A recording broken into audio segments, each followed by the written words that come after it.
வீரயுகநாயகன் வேள்பாரி. அத்தியாயம் 4. பரணமைக்க காலையிலிருந்தே இடம் தேடிக்கொண்டிருந்தான் எவ்வி. அவனுக்கு முருகன் வள்ளியோடு வருவான் என்பதில் எந்த சந்தேகமும் இல்லை. நேற்றே முருகன் அழைத்த இடத்துக்கு வள்ளி தன் தோழிகளுக்கு தெரிவிக்காமல் சென்றிருக்கிறாள். ஒருமுறை முருகனின் பின்னால் சென்றால் பிறகு காலம் முழுவதும் சென்று கொண்டே இருக்க வேண்டியதுதான். அதற்கு சிறந்த உதாரணமே நான் தான் என்று நினைத்து கொள்வான். இன்று வள்ளியுடன் தான் முருகன் வருவான். ஆனால் மீண்டும் அதே மரத்தை பார்க்க ஏன் அழைத்து போனான் என்பதுதான் விளங்கவில்லை என யோசித்தபடியே பரணமைக்கு ஏதுவான இடம் தேடிக்கொண்டிருந்தான். பச்சை மலையில் யானை பள்ளத்தின் தென் திசையில் இருந்த முகட்டில் ஒரு வேங்கை மரம் தனித்து நின்றிருந்தது. இப்படி ஓரிடத்தில் தனித்த வேங்கை மரத்தை யாரும் பார்த்திருக்க மாட்டார்கள். எவ்வி அதன் மீது ஏறி அதன் உச்சியை அடைந்தான். மேற்கொப்பில் நின்று 4 புறமும் பார்த்தான். மொத்த மலையும் அந்த வேங்கை மரத்துக்கு கீழ்ப்பணிந்து இருந்தது. காற்று எல்லா திசைகளிலிருந்தும் சுழன்று வந்தது. தனது வேகத்திற்கு ஏற்ப வேங்கை மரத்தை விரல்களால் கோதி இசைகூட்டி சென்றது காற்று. இன்று முருகனுக்கும் வள்ளிக்கும் தலைநாள் இரவு. குறிஞ்சி நிலத்தின் பேரழகே இந்த நாளுக்காகத்தான் வடிவமைக்கப்பட்டிருந்தது. கைக்கு எட்டும் தூரத்தில் வெள்ளிகள் பூத்து கிடந்தன. காலுக்கு அடியில் காடு மிதக்க, காமம் பெருத்து, காதல் தழைக்க இதுவே ஏற்ற இடம் என எண்ணியபடி கீழிறங்கினான். அன்று பகல் முழுவதும் காட்டின் ஒவ்வொரு திசைக்கும் ஓடினான். செவ்வருவிக்கு பக்கத்தில் விழைந்த சந்தன மரம் ஒன்று இருப்பது அவனுக்கு தெரியும். நண்பகல் கடந்த போது சந்தன மரக்கிளைகளோடு வேங்கை மர அடிவாரம் வந்தடைந்தான். வரும்போதே சிலாக்கொடியை அறுத்து வந்திருந்தான். வேங்கை மரத்தின் உச்சியில் நார்கிளைகளுக்கு நடுவில் சந்தன மரக்கட்டைகளை குறுக்கிட்டு அடுக்கி சிலாக்கொடியால் இறுக கட்டினான். கொடிகளிலே மிக உறுதியானது சிலாக்கொடி. இவ்வளவு உயரத்தில் பரன் உலைய விடாமல் இறுக பிடித்திருக்கும் ஆற்றல் அதற்குத்தான் உண்டு.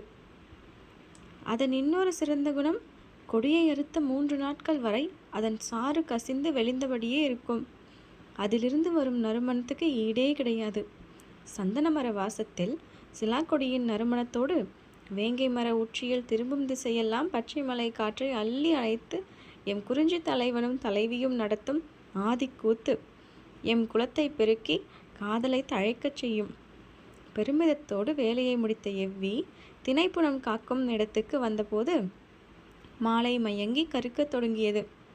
அவன் எதிர்பார்த்தது போலவே வள்ளியோடு முருகன் வந்தான். காதலிக்க தொடங்கியதும் கைகூடும் ஓர் அழகு இருக்கிறதே. மனிதர்களை கண்டு மலர்களும் மயங்கும் காலம் அதுதான். முருகன் கேட்கும் முன்னரே மேல் திசை நோக்கி கையை காட்டினான் எவ்வி. தலையை உயர்த்தி மேலே பார்த்தான் முருகன். நிலவிலை பரணமைத்து விட்டானா என்பது போலிருந்தது அவன் பார்வை. நான் அதை நோக்கியபடி அமர்ந்திருக்கிறேன். அங்கு போவது உன் வேலை என பதிலளிப்பது போன்று இருந்தது எவ்வியின் பார்வை. முருகனும் வள்ளியும் பின்தொடர தீப்பந்தம் ஏந்தியபடி முன்னடந்தான் எவ்வி. தனக்கு பின்னால் இருளுக்குள் தான் எவ்வளவு விளையாட்டு! சின்ன சின்ன சிரிப்புகளுக்கு என்ன அர்த்தம்? இது பதிலா கேள்வியா? இவ்வளவு மெதுவாக பேச முடியுமா? பின்தொடரும் ஓசையை கேட்காமல் இருக்கிறதே. அவன் வள்ளியை அழைத்து வருகிறானா அல்லது சுமந்து வருகிறானா? திரும்பி பார்த்தால் அவர்களின் நெருக்கம் குழைந்துவிடும். வேண்டாம் என யோசித்தபடியே வேங்கை மர அடிவாரம் வந்தான் எவ்வி. பந்தமொழி அந்த இடம் படரும் போதுதான் தெரிந்தது. முருகனும் வள்ளியும் ஏற்கனவே அங்கு வந்து அமர்ந்திருந்தது. எவ்வி அதிர்ந்து போனான். என்னை பின்தொடர்ந்து வருகிறீர்கள் என்றல்லவா நினைத்தேன். மனிதனால் காதலை அழைத்து வர முடியாது. காதல்தான் மனிதனை அழைத்து வரும். எவ்வியிடம் பேச வார்த்தைகள் இல்லை. வணங்கி விடை பெற்றான். அப்போது எவ்வியின் கையில் ஒரு பொருளை கொடுத்தான் முருகன். எம் காதலின் பரிசு என்றாள் வள்ளி. அவர்கள் மர ஏணியில் ஏறிச் சென்று பரனில் அமர்ந்தனர். எங்கும் சூழ்ந்திருந்த இருளுக்குள் இருந்தது காற்று இசையை சுரந்தது.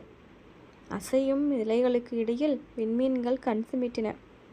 இத்தனை கண்களுக்கு இடையில் நாம் வெட்கம் களைவது எப்படி என்று கேட்டபடி வள்ளி நாணினாள். முருகன் சொன்னான், வெட்கம் கலைகையில் இவற்றை பார்க்க கண்கள் ஏது நமக்கு? சுடர் அணைவது போல பேச்சுக்குரல் மெல்ல அணைந்தது. வேங்கை மரம் தனது கிளைகளை அசைக்க தொடங்கியது. சந்தன வாசத்துக்கு சிலாக்கொடியின் நறுமணம் இறங்கிய போது காற்று எங்கும் சுகந்தம் பரவி மேலெழுந்து மரத்தின் கொப்பொன்றிலிருந்த ஆண் பள்ளி குரல் எழுப்பி தனது துணையை அழைத்தது. ஓசை கேட்ட திசை நோக்கி முருகன் திரும்பிய போது அவன் கன்னம் தடுத்து வள்ளி சொன்னான், அடுத்தவர் காதல் காண்பது பிழை, முதலில் அதனிடம் சொல் என்றான் முருகன். சிதறி தெரித்த வள்ளியின் சிரிப்பொழியை காடு எங்கும் வள்ளிக்கொண்டு போனது காற்று. எவ்வி காரமலையின் அடிவாரத்தில் இருக்கும் தனது ஊருக்கு வந்து சேர்ந்தான். முருகன் எங்கே என்று கேட்டு ஒருவருக்கும் பதிலை சொல்லான். இதுவரை அடையாத ஒரு மகிழ்வை இப்போது அடைந்திருப்பதாக அவன் மனம் துள்ளி குதித்தது.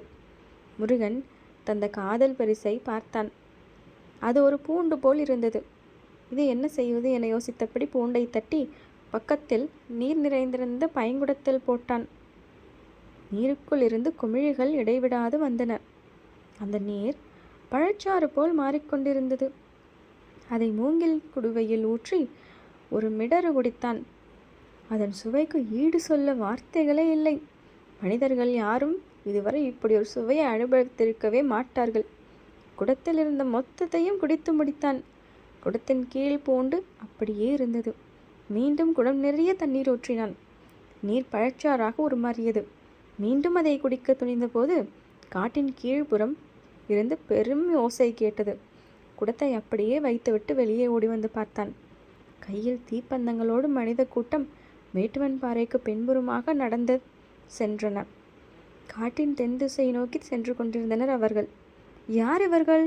இந்த நள்ளிரவில் பந்தம் ஏந்தி எங்கே சென்று கொண்டிருக்கிறார்கள் என ஊரிலிருந்து ஒவ்வொருவருக்கும் ஒரு சந்தேகம் எழுந்தது.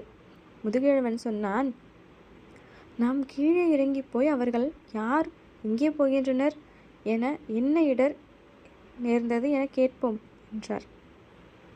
நம் மீது தாக்குதல் தொடுத்துவிட்டால்? இது நம் இடம், நம்மை ஒன்றும் செய்ய முடியாது. சரி என்று சிலர் மட்டும் புறப்பட்டு சென்றனர். மற்றவர்கள் குடிலை காத்தபடி மேலே நின்றனர். முதுகிழவனும் எவ்வியும் முன்னால் நடக்க இளைஞர் சிலர் பின்தொடர்ந்தனர். மலை சரிவில் வேகமாக இறங்கினர். எங்கிருந்தோ வந்த பலத்த காற்று அவன் மீது மோதிச் சென்றது. எவ்விக்கு பரனை நோக்கி நினைவு சென்றது.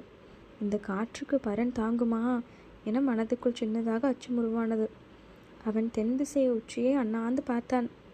மறுகணமே அடுத்த சந்தேகம் உருக்கொண்டது. ஒருவேளை வேங்கை மரம் உந்தி தள்ளியதில் இருந்துதான் இந்த காட்சி உருவாகியிருக்குமோ? பெருங்கடல் நடுவே மிதக்கும் சிறு தெப்பம் போல் உச்சிக்காட்டின் உள்ளங்கையில் ஆடிக்கொண்டிருந்தது பரன். வெகு தூரத்தில் பெண் யானை பிளிரல் கேட்டது. யானைகள் முயங்கி கூடுகின்றன. நிலவை பார்த்தபடி இருந்த வள்ளி சொன்னால், இன்னும் சிறிது நேரத்தில் இரவு பூக்கள் மலரத் தொடங்கும். எப்படி சொல்கிறாய்? மெல்லிதாக கேட்டது முருகனின் குரல். பூவின் மேலிதழ் விலகத் தொடங்கி 3ஆம் நாழிகை முடியப் போகிறது. நாம் பரண் ஏறத் தொடங்கும் போதா? இல்லை, நீங்கள் ஆண் பள்ளியின் அழைப்பை கேட்டு திரும்பிய போது. நீ எந்த மலரை சொல்கிறாய்? மலர்களில் ஏது வேறுபாடு? எல்லா மலர்களும் ஒரே இனம்தான், பெண்ணினம். இரவு மலர்கள் மலரத் தொடங்கின. திசையெங்கும் புதிய நறுமணம் படர்ந்தது. மூங்கில் அடர்ந்த கீழ் திசையிலிருந்து குழலிசையை காற்று அள்ளி வந்தது. அதனுடன் காதலின் உயிரோசையும் இணைந்தது. வேங்கி மரம் நிலகொள்ளாமல் ஆடியது. தீப்பந்தம் ஏந்தி கடுங்குரலோடு சென்று கொண்டிருந்தவர்களை வேடர்குல முதுகிழவன் மறுத்து கேட்டான். எங்கே போகிறீர்கள்? முதுகிழவனின் கேள்விக்கு பெருங்குரலின் பதிலொன்று சொன்னான் ஒருவன். நாங்கள் கொடிகுலத்தை சேர்ந்தவர்கள். பச்சை மலையின் ஈரடுக்கின் கீழ் இருக்கிறோம். எங்களின் குலமகள் வள்ளியை காணவில்லை. நேற்று காலை குடில் விலகி திணைப்பணம் காக்கச் சென்றாள். ஆனால் அவள் பரனுக்கு போகவில்லை. எங்கே போனால் என்ன அவள் தோழிகளுக்கும் தெரியவில்லை. அவர்களாக தேடி பார்த்துவிட்டு மாலையில்தான் எங்களிடம் வந்து சொன்னார்கள். அப்போது முதல் நாங்கள் தேடி வருகிறோம். எங்கேயும் காணவில்லை. கீழ் திசைக்கு ஒரு குழு சென்றுள்ளது. நாங்கள் யானைப்பள்ளம் நோக்கி போகிறோம் என்றான். எவ்விக்கு அப்போதுதான் ஆபத்து புரிந்தது. இவர்களை அந்த பக்கம் போகவிடக்கூடாது என யோசிக்கையில் முதுகிழவன், இந்த பெருங்காட்டில் நீங்கள் மட்டும் எப்படி தேடுவீர்கள்? நாங்களும் உடன் வருகிறோம். ஆளுக்கு ஒரு பக்கமாக தேடுவோம் என்றார். ஆபத்து பேராபத்தாக மாறியதை எவ்வி உணர்ந்தான். என்ன செய்யலாம் என யோசிப்பதற்குள் முதுகிழவன், ஏன் நிற்கிறீர்கள், புறப்படுங்கள் என சொல்லி அவர்களோடு நடக்கத் தொடங்கினான். சற்று நில்லுங்கள், நான் மற்றவர்களையும் அழைத்து வருகிறேன் என்று சொன்னான் எவ்வி. அவர்களோடு பதிலை எதிர்பாராமல் குடிலை நோக்கி விரைந்து ஓடினான். சரி, இன்னும் கூடுதல் ஆட்களோடு சென்று தேடுவது நல்லதுதான் என யோசித்த அவர்கள் அவன் வரும் வரை பொறுத்திருக்க முடிவு செய்தனர். கொடிகுளத்தைச் சார்ந்த ஒரு பெரியவர் மட்டும் சொன்னார், அடுத்த குல பெண்களுக்கு ஆபத்து என்றால் உங்களைப் போல உதவி செய்ய இன்னொருவர் இந்த காட்டில் இல்லை என. முதுகிழவன் சற்றே பெருமிதத்தோடு தலையசைத்தான். அதே வேகத்தில் எவ்வி மலை மேலிருந்து கீழிறங்கி வந்தான். அவனுக்கு பின்னால் ஒருவன் பைங்குடத்தை தலையில் வைத்து தூக்கி வந்தான். வேறு ஆட்கள் யாரும் வரவில்லை. என்ன, இவன் யாரையும் அழைக்காமல் பானையோடு ஒருவனை மட்டும் அழைத்து வருகிறான் என யோசிக்கையில் மற்றவர்கள் எல்லாம் ஆயுதங்களோடு வருகின்றார்கள். அவர்கள் வருவதற்குள் நீங்கள் இந்த பழச்சாறை அருந்தி இளைப்பாருங்கள் என்று சொல்லி மூங்கில் குவளையில் ஆளுக்கு ஒரு குவளையாக அந்த பூண்டு சாற்றை கொடுத்தான். பழச்சாற்றின் சுவையாலும் அது தந்த எல்லையற்ற மயக்கத்தாலும் இதற்கு நிகர் இந்த உலகில் எதுவும் இல்லை என ஆளாளுக்கு அதை பற்றி புகழத் தொடங்கினர். பானை முழுவதும் தீர்ந்தது. இன்னொருவன் தலையில் பானையோடு வந்து சேர்ந்தான். பூண்டை எடுத்து அந்த பானையில் போட்டான் எவ்வி. அடுத்து சுற்றி எல்லாரும் குடித்தனர். முதுகிழவன் மட்டும் புலம்பினான். நிலமகள் குலமகள் என என்னென்னமோ சொன்னார்கள், இப்போது பழச்சாற்றை குடிக்க முந்திக் கொண்டிருக்கிறார்கள் என்று சொல்லிக்கொண்டே 3ஆம் குவளையை அருந்தியவன் மயங்கி சாய்ந்தான். எல்லோரும் விடாமல் குடித்து அதிமதுர சுவையில் மூழ்கினர். அவர்கள் குடிக்கும்போது சிந்திய துளிகள் இந்த புற்கள் பட்டு எங்கும் சிதறின. அதன் வாசனை காற்றில் கலந்து எங்கும் பரவியது. நுகர்வு சக்தியை அதிகம் கொண்டிருந்த பாம்புகள் காடு முழுவதும் சுற்றி திரிந்தன. காடு முழுவதும் பெரும் வேகத்தோடு இங்கு வந்தன. பாம்புகளின் எண்ணிக்கை கணக்கில் அடங்காமல் இருந்தது. ஒவ்வொரு புல்லுக்கும் ஒரு பாம்பு வந்து சேர்ந்தது. புற்களில் இருந்த பழச்சாற்றை துளியை அவற்றை தம் நாவால் நக்கின. புல்லின் ஓரம் இருந்த சுனையீக்கள் அவற்றின் நாவுகளை இரு கூறாக அறுத்தன. ஆனால் பழச்சாற்றின் சுவை அவற்றை விடுவதாக இல்லை. மீண்டும் நக்கின. அடித்தொண்டை வரை நாக்கு இரு கூறுகளாக பிளந்தது. எல்லா பாம்புகளுக்கும் நாக்குகள் இரு கூறுகளாயின. அன்றிலிருந்து இந்த புற்கள் நாக்கறுத்தான் புற்கள் ஆயின. கதையை சொல்லியபடி நீலன் முன்னோக்கி நடந்து கொண்டிருந்தான். பின் தொடர்ந்து வந்திருந்த கபிலருக்கு கண் கட்டுவது போல் இருந்தது. எங்கும் இருள் அடைந்தது.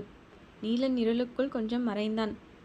கபிலருக்கு மீண்டும் நினைவு திரும்பிய போது மறுநாள் பிற்பகலாயிருந்தது. நடந்த களைப்பை மீறி பசி அவரை எழுப்பியது. சாணத்தால் மெழுகப்பட்ட ஒரு குடிலில் இந்த மரப்படுக்கையின் மேல் அவன் படுக்க வைக்கப்பட்டிருந்தார். கண் விழித்து எழுந்தவருக்கு தான் எங்கிருக்கிறோம் என்பது குழப்பமாக இருந்தது. இது எந்த இடம்? இங்கே எப்படி நான் வந்தேன் என்று கேள்விகள் எழுந்தபடி இருந்தன. அவரது வலது காலில் பச்சிலை கட்டு போடப்பட்டிருந்தது. வீட்டு திண்ணையின் ஓரம் சிறுவர்கள் விளையாடி கொண்டிருந்தனர். சிறு பறை ஒற்றை கோலால் அடித்து ஒலி எழுப்பியபடி குறுக்கும் நெடுக்குமாக ஓடிக்கொண்டிருந்தனர். நேற்று தள்ளாடி தடுமாறி வந்தது இவர்தானா என்று ஒரு சிறுவன் கபிலரை பார்த்து கேட்டுவிட்டு ஓடினான். நான் இப்போது தள்ளாடி வந்தேன் என யோசிக்கையில் சற்று குழப்பமாகவே இருந்தது. கபிலர் எழுந்துவிட்டு தகவல் கிடைத்ததும் நீலன் அந்த இடம் வந்து சேர்ந்தான். இது என்ன ஊர்? நான் எங்கே இருக்கிறேன்? நீங்கள் வரவேண்டிய இடத்திற்கு தான் வந்திருக்கிறீர்கள். ஆனால் வந்தது தெரியாமல் வந்தீர்கள். புரியும்படியாக சொல் என்றார் கபிலர். உங்களின் வலது கால் தசை பிறண்டு விட்டது. அந்த நிலையில் உங்களால் அதிக தொலைவு நடக்க முடியாது.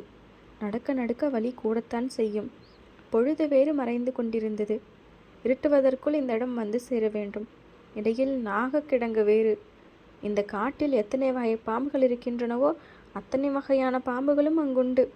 நாங்கள் வெளியிலிருந்து வரும் யாரையும் அந்த பக்கமாக அழைத்து வரமாட்டோம். ஆற்றை சுற்றித்தான் அழைத்து வருவோம். ஆனால் உங்களுக்கு அடிபட்டதால் ஆற்றை சுட்ட முடியாது என தெரிந்துவிட்டது. சரி, நாகக்கிடங்கின் வழியே வேகமாக அழைத்து செல்லலாம் என்றால் நீங்கள் பனைமரத்தை கடப்பதற்குள் உட்கார்ந்து விட்டீர்கள். எனவே எனக்கு வேறு வழி தெரியவில்லை. உங்களுக்கு தனைமயக்கி மூலிகையை கொடுத்தேன் என்றான். அது என்ன மூலிகை? நான் கேள்விப்பட்டதே இல்லையே என்றார் கபிலர். அது உங்களின் நினைவை மயக்கும். அதனால் நீங்கள் வழியை மறப்பீர்கள். அதே நேரத்தில் உங்களின் இயக்கத்தை நிறுத்தாது. அதனால்தான் உங்களின் தோளை பின்னால் தாங்கி பிடித்து என்னால் அழைத்து வர முடிந்தது. நீங்களும் தள்ளாடி தடுமாறி நடந்து வந்தீர்கள். கபிலர் வியப்பில் உறைந்து போனார். என்னை மயக்க வைத்து நடக்க வைத்தாயா? இது எப்படி கைகூடியது? கைகூடியதால் தான் நீங்கள் இங்கு வந்திருக்கிறீர்கள். வந்தது தெரியாமல் பெண்ணொருத்தி மண்கழையத்தில் கூழ் கொண்டு வந்து கொடுத்தாள். குடியுங்கள், நீங்கள் உணவருந்தி நாளாகப் போகிறது என்றான் நீலன். கூழ் முழுவதையும் குடித்த பிறகுதான் தெளிச்சி ஏற்பட்டது. அது என்ன பழச்சாறு? நேற்று ஒன்று சொன்னாயே, பெயர் மறந்துவிட்டேன் என்றார் கபிலர். அது தங்களுக்கு நினைவிருக்கிறதா என கேட்டான் நீலன். நன்றாக நினைவிருக்கிறதுப்பா. புல்லில் சிந்திய அந்த பழச்சாற்றை பாம்புகள் வந்து நக்கியதால் அவற்றின் நாக்குகள் இரு கூறுகளாகிவிட்டன என சொன்னது வரை நினைவிருக்கிறது. அதற்கு பிறகுதானே கதையின் முக்கியமான பகுதியே இருக்கிறது என்றான் நீலன். எனக்கு முற்றிலும் நினைவில்லை. அதன் பிறகு முருகனும் வள்ளியும் என்ன ஆனார்கள்? என்னதான் நடந்தது? மொத்த கதையையும் என்னால் திருப்பி சொல்ல முடியாது. பழச்சாற்றை குடித்தவர்கள் மயக்கம் தெளிய பல நாட்கள் ஆனது. அதிகம் குடித்தது எவ்விதான். எத்தனை நாட்கள் என்று தெரியவில்லை. மயக்கம் கலைந்து மரத்தடிக்கு போனானாம். வேங்கை மரத்தில் கட்டப்பட்டிருந்த சந்தனக்கட்டைகள் தழைத்து காற்றில் ஆடிக்கொண்டிருக்கின்றன. அவற்றை பார்த்ததும் எவ்விக்கு புரிந்தது. புன்னகையோடு ஊர் திரும்பி விட்டான். முருகன் எங்கே? ஏன் அழைத்து வரவில்லை என்று கேட்டதற்கு, காதலை மனிதனால் அழைத்து வர முடியாது, காதல்தான் மனிதனை அழைத்து வரும் என்று சொல்லிவிட்டு அந்த பூண்டு சாற்றை அறிந்துவிட்டு போனான். நீண்ட நாட்களுக்கு பிறகு காட்டுக்குள் சந்தன வேங்கை மரங்கள் புதிதாக தழைத்திருப்பதாக சொன்னார்கள். அதன் பக்கத்திலேயே சிலா கொடியும் பறந்திருந்தது. எங்கு சந்தன வேங்கை இருக்கிறதோ அங்கு முருகனும் வள்ளியும் இருப்பதாக எங்கள் நம்பிக்கை. அதன் பிறகு இந்த பெருங்காட்டின் காதலின் அடையாளமாக சந்தன வேங்கை மாறியது. முருகனுக்கு பிறகு குலத்தலைவனானான் எவ்வி. கொடிக்குளமும் வேடர்குலமும் இணைந்தன. இருவரும் தங்களது இடங்களை விட்டு அகன்று 3ஆம் மலையான ஆதிமலையை அடைந்தனர். அங்கு புதுநகர் ஒன்றை அமைத்தான் எவ்வி. அதன் பிறகு அவனது வம்சாவளிகள் தலைமை தாங்க வேளிர் குலம் தழைத்தது. அந்த வம்சத்தின் 42வது தலைவன்தான் வேல்பாரி. இதுதான் வேல்முருகனில் தொடங்கி வேல்பாரி வரையிலான கதை. கதையை கேட்ட கபிலர் கூழ் குடித்த கலையத்தை நீண்ட நேரம் கையில் வைத்தபடியே அமர்ந்திருந்தார். நான் இப்போது தனைமயக்கி மூலிகை எதுவும் தரவில்லை என்று நீலன் சொன்னபோதுதான் ஆச்சரியமகன்றார். கலையத்தை அந்த பெண்ணிடம் திருப்பி தரும்போது கபிலரின் வாய் முணுமுணுத்தது. தனைமயக்கி மூலிகை இலைகளில் மட்டுமல்ல, கதைகளிலும் இருக்கிறது. பரம்பின் குரல் ஒலிக்கும். நன்றி.